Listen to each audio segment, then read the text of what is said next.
Hello and welcome to Do It Yourself channel. Today I will show you how to edit in an existing contact on your Huawei P60 Pro phone. To do this, we will go to Phone, Contacts.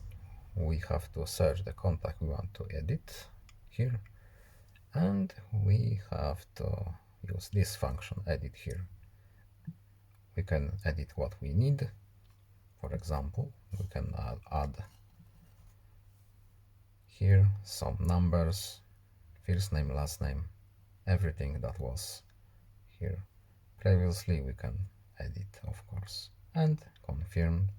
Now our information is saved, and that's all.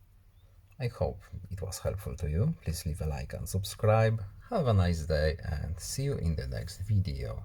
Goodbye and see you later.